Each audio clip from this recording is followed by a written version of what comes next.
Senhor presidente, eu subo a esta tribuna para falar um pouquinho sobre a promulgação. Oi? Ah, tá.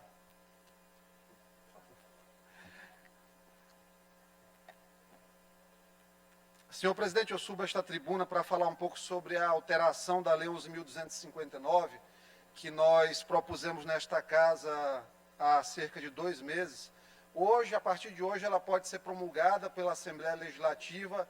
Ela faz uma correção no texto da lei anterior, que havia deixado de fora o ensino infantil, e por conta disso, muitas escolas não colocaram os descontos proporcionais para as crianças nessa idade, e os pais, obviamente, passaram por dificuldades financeiras. Justamente o ensino infantil, que é o ensino que tem maiores dificuldades para ser realizado por teleensino. Então, era uma incoerência muito grande a não aceitação das escolas na educação infantil, mas aproveitando-se da brecha que ficou aberta por conta da lacuna da Lei 11.259, elas estavam fazendo isso. O avanço que houve foi a colocação expressa do período de vigência dos descontos, iniciando a partir da segunda quinzena de março, que foi quando houve a decretação da pandemia aqui no Maranhão, do estado de calamidade, portanto, da dificuldade financeira que se abateu sobre os pais. Então, ela passa a ter o dispositivo expresso que garante a retroatividade, portanto, a partir de agora, as escolas que não concederam os descontos a partir desse período, elas terão que fazer isso de uma maneira diluída também, para que não haja um impacto financeiro imediato tão grande para elas, porém, que este desconto seja repassado. A inadimplência subiu muito, e subiu muito por quê? Porque há uma redução de produtividade geral por conta do trabalho das pessoas, da produtividade das empresas, do faturamento delas. Então, essa dificuldade faz com que os pais tenham problemas para adimplir, para manter os compromissos financeiros, inclusive com as instituições.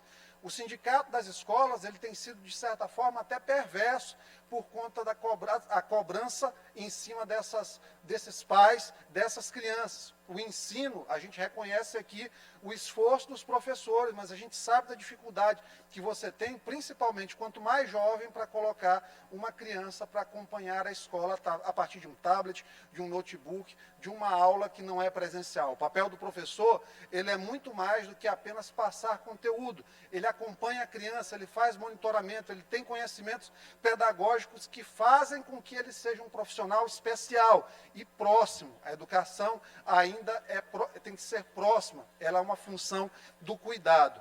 Isso é de fundamental importância. A questão da presença nos trouxe também a sensibilização quanto à causa das pessoas, das crianças, principalmente dos jovens, com transtorno de espectro autista e o TDAH, que é o transtorno de déficit de atenção e hiperatividade.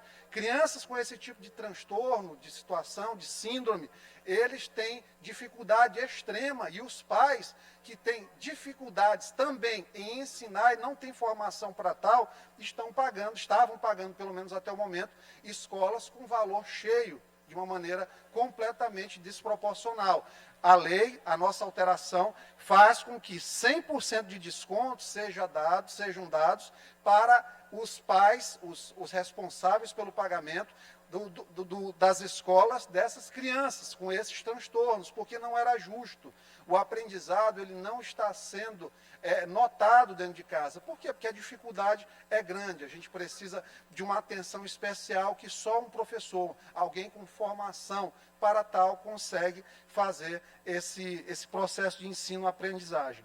Então, a restituição do que eventualmente foi pago em excesso, ela deverá ser feita em 6 meses, a contar do final da decretação do estado de calamidade pelo governo do estado do Maranhão.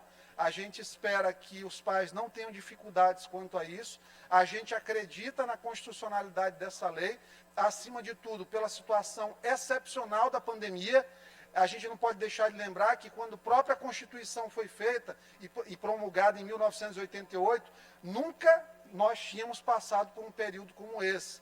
O legislador original, o constituinte, ele nunca imaginou que haveria uma situação como essa. E a excepcionalidade, ela deve ser colocada para análise à luz dos princípios constitucionais. Aproveito aqui a oportunidade para, como foi falado pelo deputado Zé Inácio, lamentar pela morte dos pais do deputado Kleber Verde, do deputado Júnior Verde, assassinato bárbaro, feito muito provavelmente aí um latrocínio, fruto também da falta de oportunidade, de justiça social, que leva, infelizmente, jovens para esse tipo de caminho da droga, o caminho do roubo, o caminho do crime, que faz suas vítimas, infelizmente, e sobre esta casa também não deixa de fazer. Muito obrigado.